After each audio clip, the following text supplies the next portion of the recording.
Okay, when everybody's ready, we're just going to take feedback from the tables. Hello. Our feedback is inclusion, because we have key points there. One was isolation. So we're looking at isolation from technological backgrounds, people isolating themselves in apartments within city centres, down the country. Another one we come up with was smart economy. Not only smart economy, but smart social and environmental. We need to work together and not pull apart. The third point was goals. We have this thing where we look at 2030, 2040 for a goal, and it's too far away. We need to shorten them goals back. We need to actually let people grasp onto them and participate within them goals. That's all I have today. Thanks. Lovely, thank you so much. That's excellent. Okay, next we have Michelle. And you're going to feedback. Have you got one word for us, Michelle? No, I have three. 3 words, So, okay. first, yes, we had 3 words to go with each of our 3 points. So the first one that perhaps this morning was slightly skewed, both the process itself, given the discussion this morning, and time for deeper reflection. But the Europe 2020 process is also an opportunity. So is the semester for people to become more involved and engaged, and that overall, it is a positive opportunity. So those are our 3 words. We took the liberty. Now, just in terms of feedback, I'll be really quick. So our first point of feedback is that we need a more reflective process for deeper discussion on the issues within the process, and hopefully if the Alliance continues, this could be part of our programme of work next year to have more deeper reflective seminars. Secondly, we need a long-term focus on the integration of environmental, economic and social issues at a national level and a European level. They are all the one issue. They're all completely intertwined, and the targets must be integrated. And finally, the semester process does offer the opportunity for inclusive and constructive dialogue, and this must be promoted. Thank you. Lovely, thanks so much, Michelle. Thank you. Have we another table ready and raring to go? Okay, Audrey, that's great.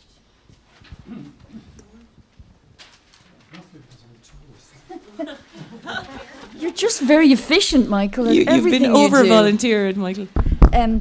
Our big thing, the first big thing we wanted to share with you was measurability. What are we measuring? It's not just about quantity and numbers, it's about the quality. And in the sphere of jobs, what sort of job is it? Is it a real job? Is it a quality job? Or was it a 6-week job and you're back being churned into activation?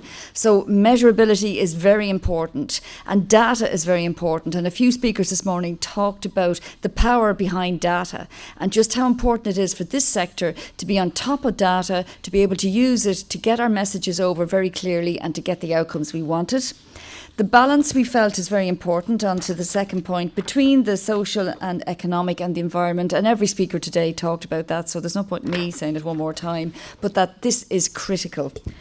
Indeed, that's the third point, critical thinking and engagement, because we were asked to think about that. And we feel that's very, very necessary. If people aren't empowered because they don't know what's going on, they're not going to become divinely inspired to get out and start really looking and challenging for change. And we felt this should start at second level. If you've got kids sitting there who are a seedbed of potential, they need to be talked to, they need to be engaged with, so they will become the next generation before it's too late, who will be able to start looking for change. One of the people at our table said that since '92 in Rio, that there's a 60% increase in emissions. That's going to kill us all. That time is running out. There is no way back, and the future is foreclosed. So it's up to us to stand up, but we need to know what we're standing up about. And there has to be different, real ways of engaging with communities, respectful but clear ways of getting people involved.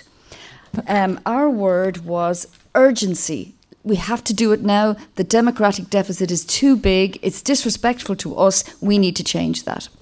Lovely. Thank you, Audrey. Okay, we have a couple of more tables to go. Who's up and ready to go next? Liz, okay, thanks.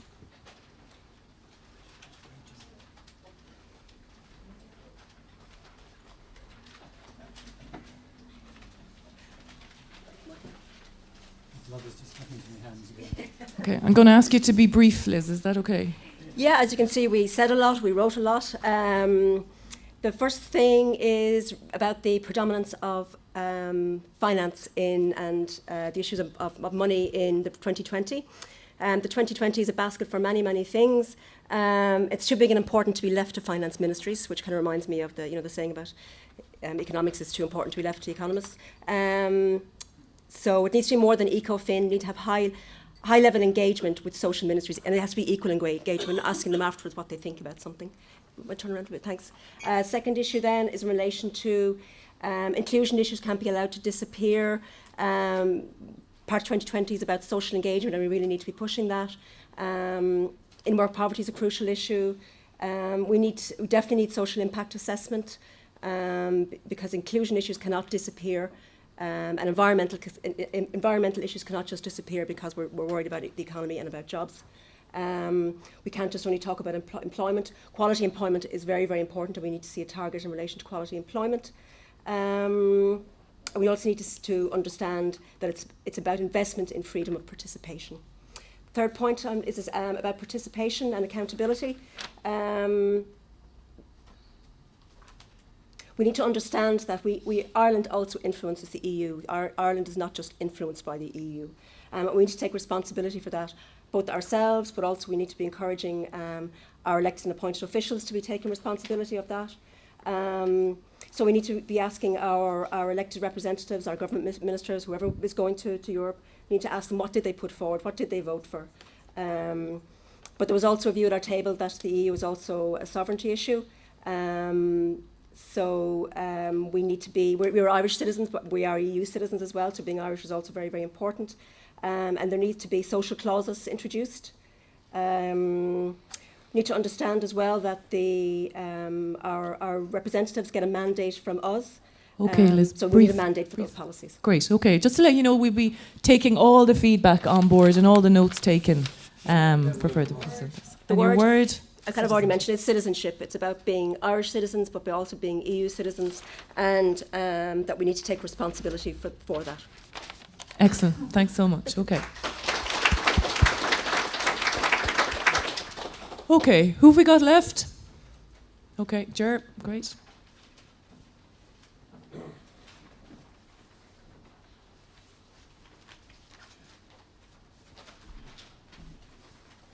A number of the points a lot of the points that we discussed at our table, I think, have been aired so far. So I'll just go through very quickly just the ones that we emphasised.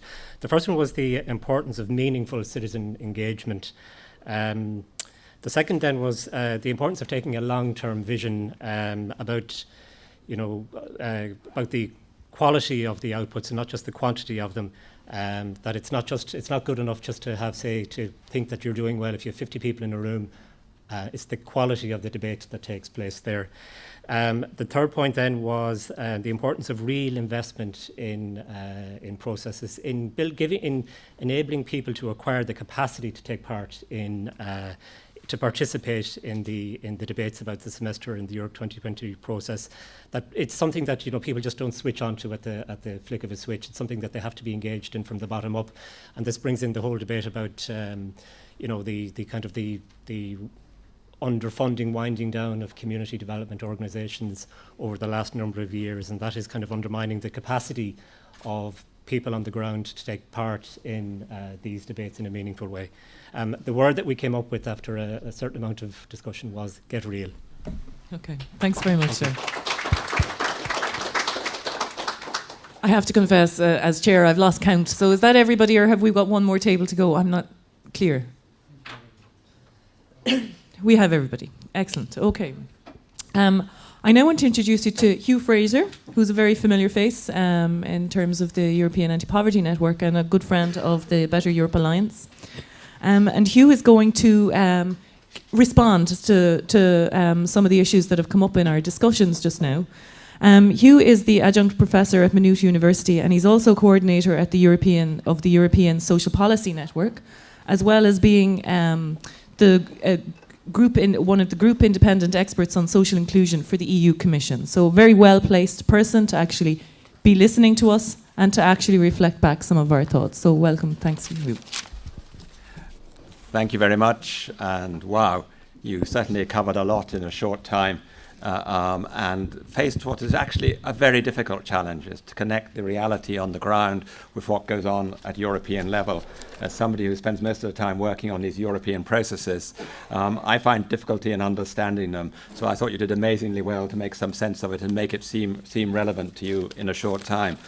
Just the second thing to say by way of introduction, while I'm still trying to process in my head all you've said, is just to welcome very much the Alliance. There is an absolute need, and that is a topic that came up from your workshops, for more engagement in the EU processes. The only way we will make the EU processes more relevant to us on social and environmental issues is if we engage. If there were groups like this in every European country developing, there's some chance of changing things. It's not going to just change from the centre. So I think it is fantastic that you've got an engaged group like this and people who really want to engage in the processes. I certainly can't respond to all the points you've made in the time available, but a few things struck me. I think the really big thing that struck me was it seemed to me that there was a very big demand from your inputs about to need to rebalance the European processes. And we've heard that, I think, throughout the day, is that this sense that in spite of the promise of Europe 2020 and a balanced approach, in fact, it has been very much dominated in the first phase by the economic. And lots of us have written about this from different directions, and I've been coordinating a network of experts during the whole of this process for the European Commission and getting reports from experts around Europe. The continuous message is that the focus is too much economic. It's not that economic's not important, but the economic is not taking account of the social or the environmental to the extent that it should, and that there's a real need for a rebalance. And I think the other thing is to note is there is an opportunity for a rebalance at the moment, and that's why this is so timely. Because we have the midterm review of the process, a lot of people are saying things need to change. Because we are failing on the social and environmental targets, failing badly and going in the wrong direction, there is a need to rebalance that.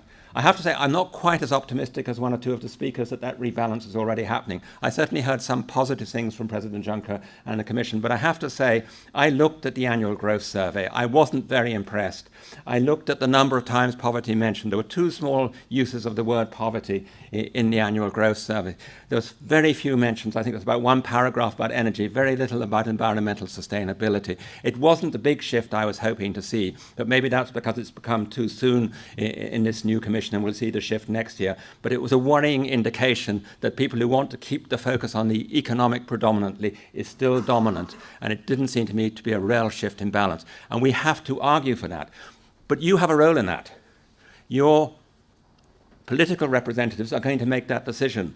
Europe 2020, the Commission is going to propose, I guess in about January or February, about the rebalancing or the changes that need to happen to the Europe 2020 process. That will get signed off, I guess, probably at the Spring European Council meeting by the heads of state. You need to make sure that your politicians from Ireland go there and say, if the Commission haven't proposed something that's positive enough about rebalancing this, you need to make sure that politically Ireland does not accept that. So that's why we need engagement in countries. So people get a mandate to go and argue for a better balance in Europe. And there are a lot of forces arguing the other way. I'd have to say it's quite difficult. I work with a lot of people in the Commission who are very committed to trying to strengthen the social dimension, but they are in an absolute minority within the Commission from my experience of working there. And while there is better efforts to integrate, and I heard the comments about that, and I think that is really positive, that there's try and get work across things, it's still been very much dominated by the economic. And even when you do talk about poverty, it is dominated by saying that employment is a solution to everything. And I'm quite worried that we will get some more focus ostensibly on poverty by saying we will do more on employment. Yes, we should do more on employment. We should have quality jobs, but it is not enough. We have to have, and I heard what's being argued for by the Alliance, for European-wide push for anti-poverty strategies that are comprehensive. We need to revert back to the Commission's communication on active inclusion that says employment is also more than just a job. It's about social services support, it's about minimum income support. All those things are an essential part if we're going to go forward. So yes, rebalancing, critical theme you've raised. We have to achieve it. Now is the opportunity. And back that up by reinforcing the targets we have with sub-targets. I've worked a lot on child poverty. We need a European target on child poverty. We need national. Ireland's one of the few countries that actually has set a national target on child poverty, and that will lead to a shift in policies.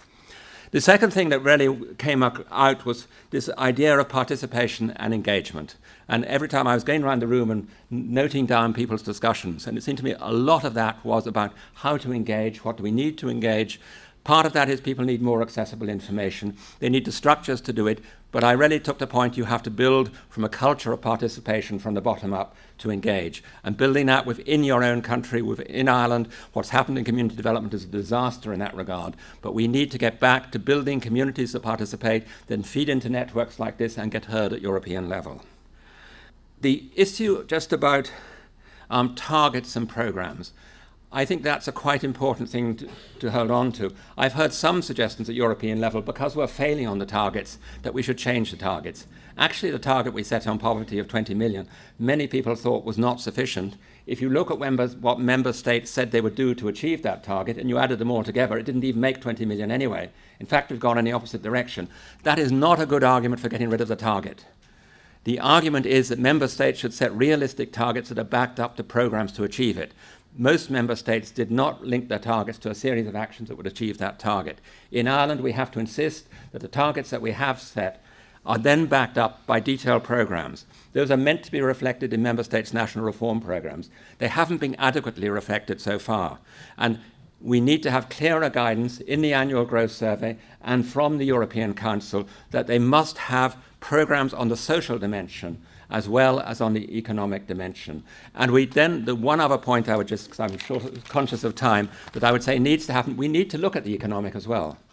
We need to apply some poverty proofing of economic policies, some climate proofing of economic policies, some gender proofing of economic policies to ensure that they are being positive. And one of the exciting things I heard President Juncker say in his early speeches when he was being elected was that there was a real need, when there were austerity programs being introduced, that they were poverty proofed. I think that proofing concept needs to be activated at European level so that we actually find a way of ensuring that our economic policies contribute to social inclusion, contribute to better climate conditions in our societies. There is provision for that. Indeed, it should be required under horizontal treaty of the Lisbon clause of the Lisbon Treaty. It should be a requirement that all policies contribute to greater social inclusion and also to improvement in climate. Europe has had some lead on that, but we are not going far enough, and there's more we need to do. But we need more days like today, we need more groups like you, and hopefully you will be a model for other European countries. So good luck.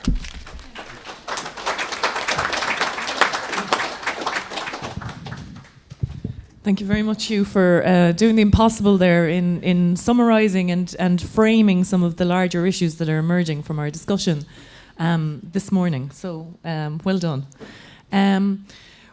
We've got another couple of things to do before we wrap up, and one of the things I want to do is to very much welcome Rory Montgomery, who's going to address us both on what he's heard and on what the future for Ireland is. Rory is the Second Secretary General in the Department of the Taoiseach, and he was also Ambassador to France.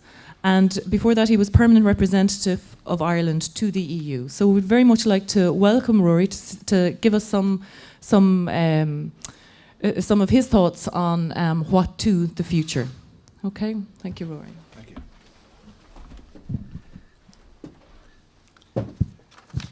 Thank you very much, and I must say it's a real pleasure to be here. I'm glad I could make it, if only for the last part of your conference. But I have to say the very kind of succinct way in which the main themes which has emerged in the round tables were presented, and also then Hugh's sort of summing up, I think have given me at least some sense of the kind of issues that have been uppermost in your minds.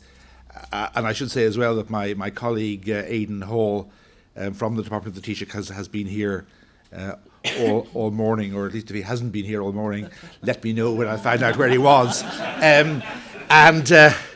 And secondly, just to say that I know that at least some of you have already had an amount of engagement with colleagues of ours in the Department of the Taoiseach, Helen Blake and Ciara Delaney and some others, and also with other departments. And I'll say a little bit more about perhaps how we might take all this forward at the end. As you said, I was for 4.5 years the Irish ambassador or permanent representative to the European Union, and this was during a particularly turbulent and difficult period from 2009, from April 2009 through to September 2013. So, as you know, a great many things happened both at European level and in Ireland in that period. Many of them extremely difficult and challenging. But I suppose I was involved in a way in the early days of the semester. I would have been around the table when it was being designed and when the Europe 2020 targets were being adopted in 2010. And also, of course, I mean, at the beginning, Ireland was not really seriously engaged in the process until this year, because for as long as we were in our programme with the Troika, the recommendations were essentially keep taking the tablets, and we, in other words, the Troika had its very detailed list of recommendations, and essentially the instruction was to carry on working with the Troika, which is what we had to do, and what we did. But I should say as well that, of course, during Ireland's presidency of the EU in the first half of last year, I was the chair of what's called CoRepair. It's the Committee of Ambassadors to the EU. And in that capacity, I suppose, I had overall responsibility for kind of planning the mechanics of the semester, if you like, how it fed through the various council formations, how the member states engaged. I mean, of course, the Commission was in the lead in terms of proposing the substance in the annual growth survey and in the eventually then in the draft country-specific recommendations. But our task, and I had numerous meetings with people from a range of people from the Commission and from the various committees which would sort of feed into this process, to ensure that as far as possible we were joined up, to ensure that things were done on time, and to ensure that we were able to in the end to present to the European Council a sort of an integrated set of recommendations. Now, I became aware in that time, obviously, that of certain tensions and difficulties, which, if you like, are inherent in the process. There is this question of the relationship between the economic and financial on the one hand, and the social, environmental, etc. on the other, employment, and this manifested itself certainly in the early years of the semester in quite a tense relationship between the Economic and Financial Committee on the one hand, and the Employment Committee and the Social Protection Committee on the other. Now, I think, at least in our presidency, and I think most recently this year, we have found a way in which both committees are able to deal with, to range over all issues, and to a very large degree, also with the work of the Commission, we've been able to harmonise to a considerable extent the country-specific recommendations which are made.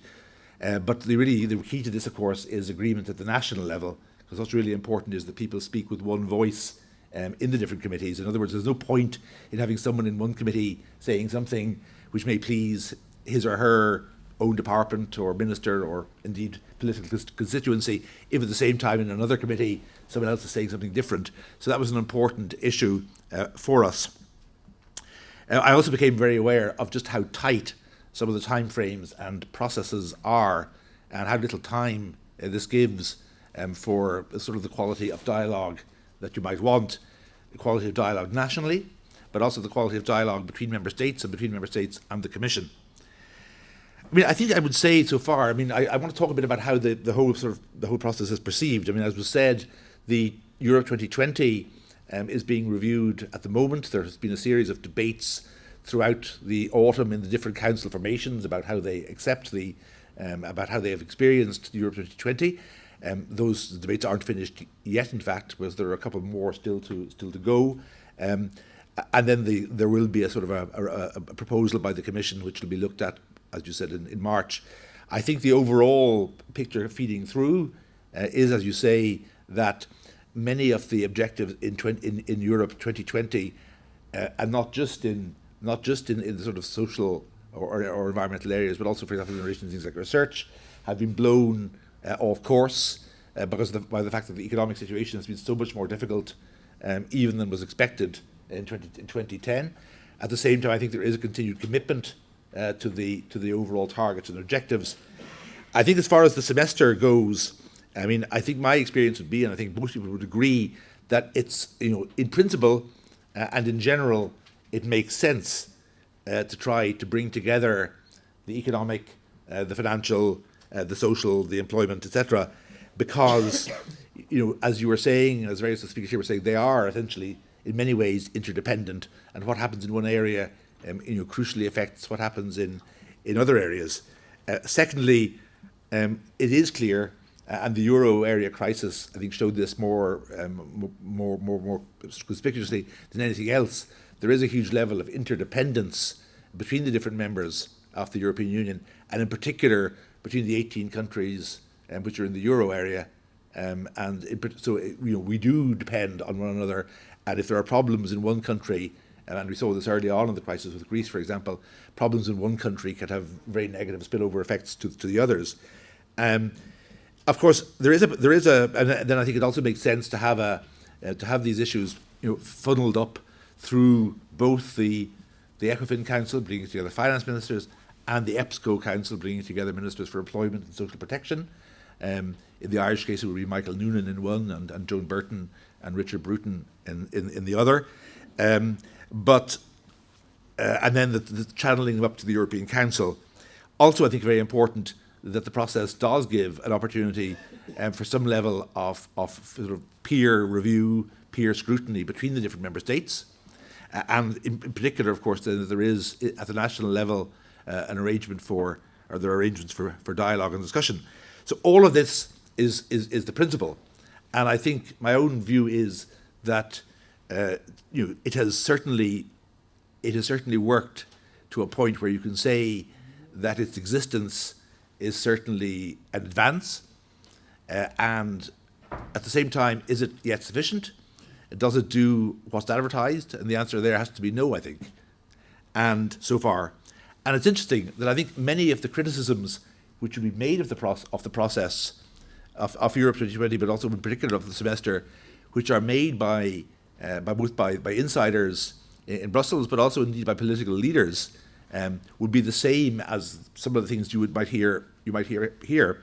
I mean, for example, there was a recent letter from the German finance minister Schäuble and the German economy minister Gabriel, who's the leader of the deputy chancellor, leader of the socialist side, and their argument is it's too bureaucratic. There's not enough time really to engage in the kind of dialogues required. There's not enough national political ownership. There's not enough European peer review. In other words, in theory, every country is open to express its view on every other country. In fact, the reality is, partly because of the limited time available, that countries tend to focus very much on their own particular situations, on their own recommendations, rather than on the situations elsewhere.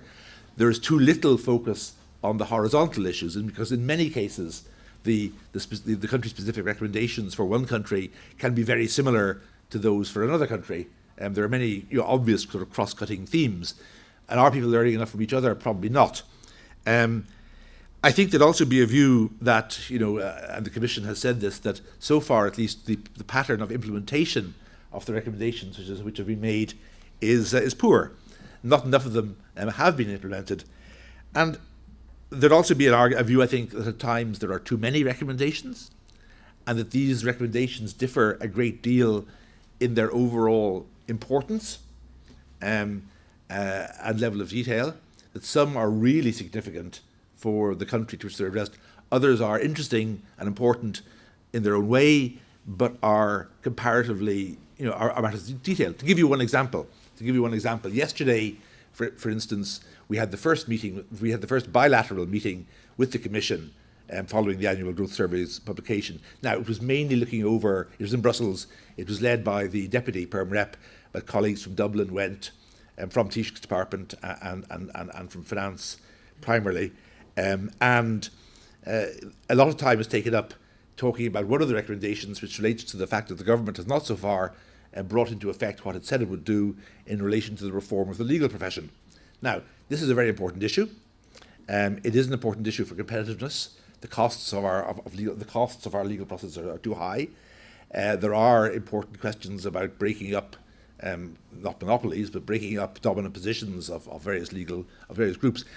But in the overall scale, a lot of time is taken up with this, but in the overall scale of things, where exactly does it rate? It's very important, I don't deny it, but did it necessarily justify the level of time and attention given to it in that discussion? I wonder. So that's a question too. In other words, the proposals, another strong criticism from some member states, now, and sometimes this is expressed by the member states out of a desire essentially to get out of the hot seat, but sometimes I think it's a reasonable view, is that at times recommendations are too prescriptive, not necessarily in setting a target, but in telling them how to do it. And the French, in particular, I remember back in 2013, were extremely unhappy about the detail of the recommendations on the reform of the French pension system, which were included. I mean, the view was that the French have their own particular system of social dialogue for handling these issues, and their view was that this had to be, they recognised the need to do something about the sustainability of pensions, but this had to be done in their own way and at their own time. Then there is, of course, a very basic and fundamental point, of course, as well. And I heard many of you talking about the balance between the economic and the financial and the other areas, and it's true. I mean, the focus has been overwhelmingly on the economic and the financial over the last 4 or 5 years. I think we all know why.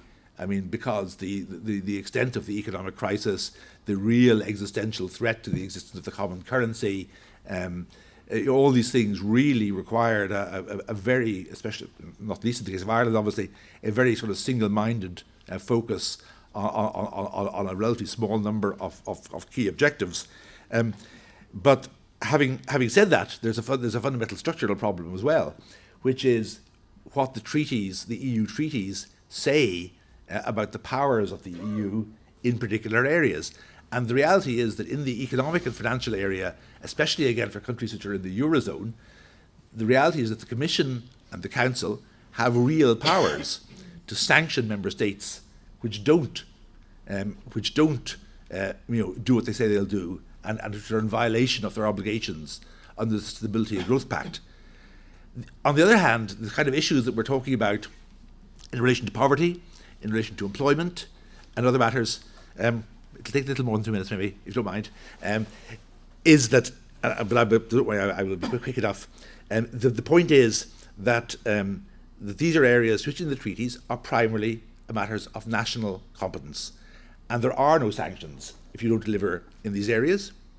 And I think and in a way that explains in part why the processes in the economic and financial area are so much more developed. And somebody said earlier, it is a sovereignty question in terms of citizenship as well. Yes, it is, because we've had Lisbon treaties and Nice treaty referenda in which many people have raised issues and concerns about matters passing into the hands of Brussels and so on. But one of the consequences of that, of course, precisely is that Brussels is not then in a position, even if it wished to take action in some of these areas in the same way that it might be able to in the economic or the financial area, or indeed in the environmental area.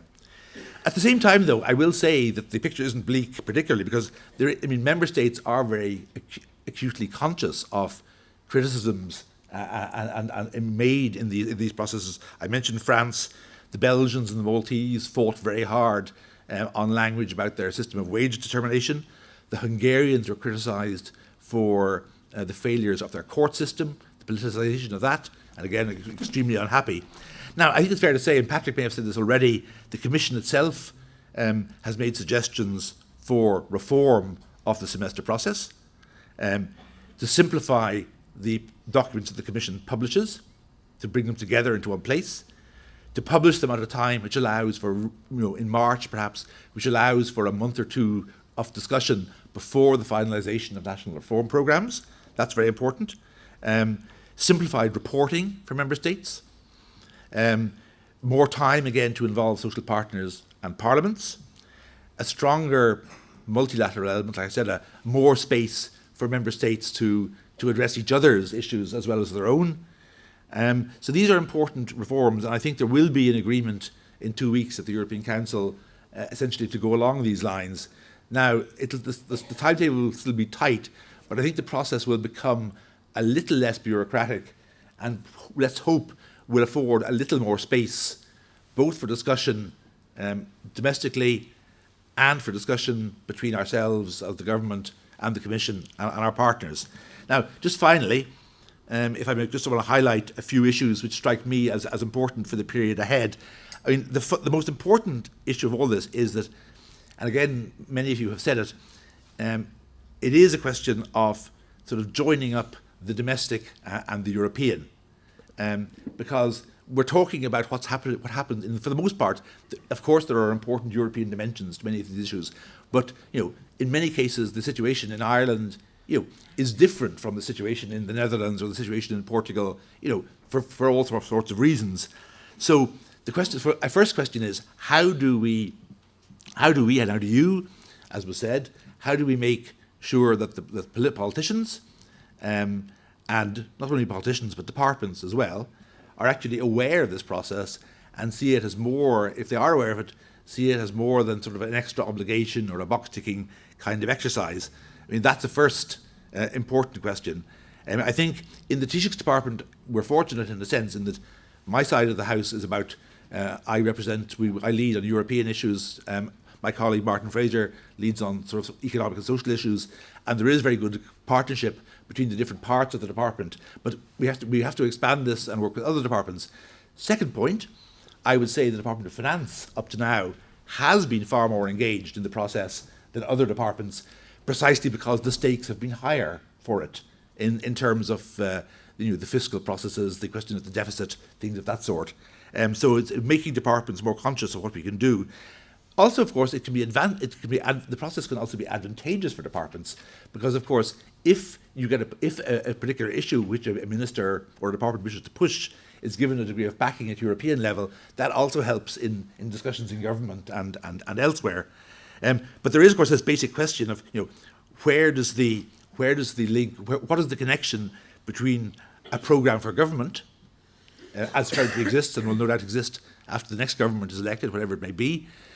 What is the connection between the programme for government and what may be demanded at European level or suggested at European level? Really important question, and there has to be at least a consistency between the two. I have heard very clearly what you've said about the need for rebalancing between the financial and economic and the social and environmental. As I say, I think there are some structural issues which will mean that the financial and economic issues will retain certainly a very prominent position in this whole process. Can't be otherwise. But I think there is now scope as things improve, as there is domestically. I mean, the government was able to make an announcement on social housing, last week. Again, whatever you may think of it, one or the other, we were able to commit resources which wouldn't have been possible 2, 3, 4 years ago. So the space is beginning to open up domestically a bit, and it's also at the European level too. I think that should be reflected also. Then I'm also very, very conscious of the need for engagement with yourselves and people like yourselves. And I must say it's really heartening to see so many people gathered together and talking in a really engaged way about a European issue. It's a rare enough pleasure, I have to confess. So I think that's really important, and I think I say we have already met you. I will talk with my colleagues when I get back to the department, and with Aidan when he's been here. And I commit myself to ensuring that the dialogue we began with you a month or so ago will continue on a regular basis as we move through the various stages of the process. And in that, I know I will bring together, if you like, the economic and social side of the Taoiseach's department and the European side as well. And finally, then, we also have a relationship with the Oireachtas to build on. I think it was very positive that the Oireachtas held its hearings on the Committee on European Affairs held its hearings on Europe 2020, published a report, annexed your submission to it, and some other ideas received from elsewhere. And I think so. There is a growing sense that this is a process which is worth exploiting. There are challenges ahead. There will be reforms made at the European level, but I think something of this kind, a process of this kind, will continue to gather strength and momentum. But it'll only happen if we all, as officials at one level, at the political level, but also as activists and as citizens, as somebody said, take a real interest as well as you have done by being here this morning. So thank you very much indeed.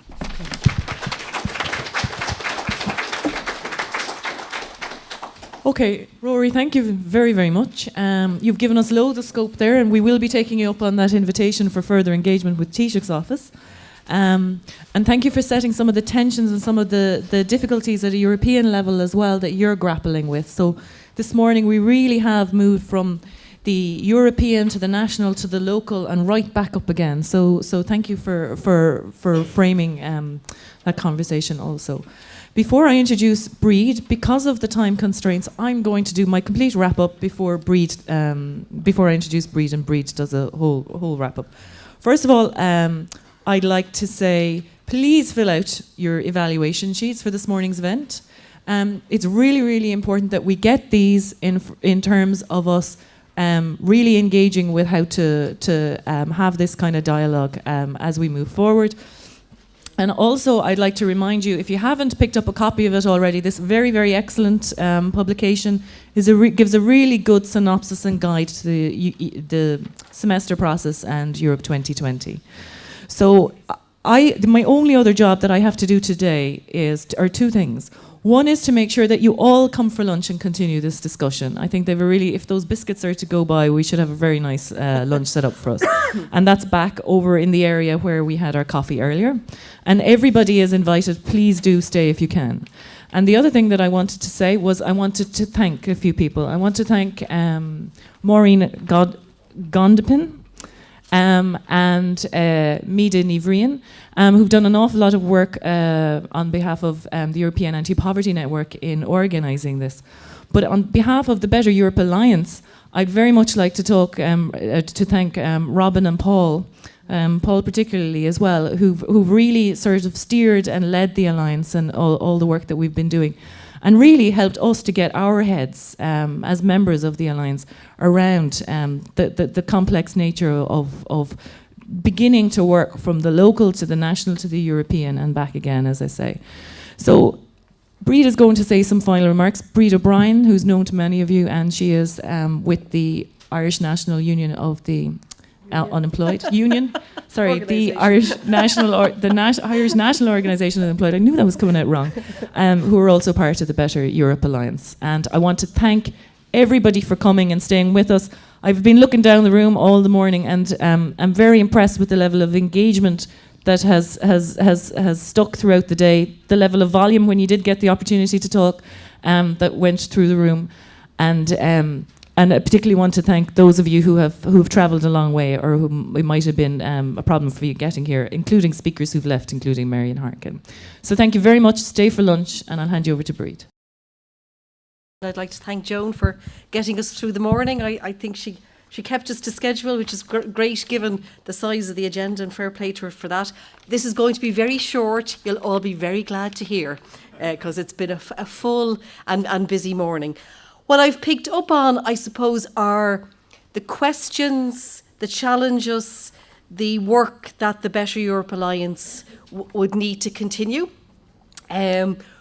Formally, we're due to, finish in the not too distant future. But I think what today has highlighted is the need to keep such an alliance going, given the importance of European policy and policy making and its impact on the lives of everybody up and down this country. So just to highlight for people that we're one of 3 pilots in the European Union. The other 2 are in Denmark and Bulgaria. And I suppose just to pick up then maybe on points that struck me that I felt, would be really useful for us to build on, to be conscious of, to seek to address. And one is the rebalancing or paradigm shift that Marion Harkin and others have spoken about this morning. It may not be as far down the road as we would all like to be. It may be something that's been said and stated at the beginning of a new EU Commission's life, but I think it's something that we need to build on. We need to grasp this opportunity to ensure that social and environmental policy is treated with the same seriousness as economic policy is. One of the words that were going through my head as I was listening to this morning's discussion, and also within our small group discussion, the need for us all to interact with and influence what is happening at a European level. And I suppose then how do we do that at the local level? How do we do that at the national level? And how do we do that at the European level? And I suppose in particular, just given the complex structures that arise at a European level.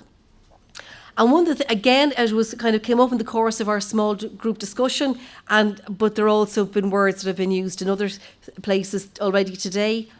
You know, if we have a voice, whose ear do we need to get? So who do we need to ensure is really listening and hearing what we're saying, both locally, nationally, and at a European level? And then how do we ensure that economic, social, environmental issues are addressed as we would like, that they're addressed in a smart, inclusive and sustainable way, and that each of those ideas and words, they're not just words, they're ideas, they're concepts, they're actions that are happening across each of those areas, which all impact on each other. The economy, the society, the environment, they're not separate entities. They are all in the same space, and each of us experiences them both personally, communally, nationally, and at a European level. So then that throws up serious questions for an alliance to address. Who pays if we don't act? Is it always those who have less resources, those living in poverty? Who pays if we do react? That depends on then how we react, whether we do so in a smart way, in an inclusive way. And then if we seek to be proactive, how do we ensure that we do that in a way that's smart, inclusive and sustainable? In the course of our discussion in the small group, how I paraphrased some of the discussion, it was around climate change, but I think in many ways this is a comment that applies both economically and socially as well, particularly if developments are to be inclusive and equitable. We need to act now. It isn't far away. Thank you very much.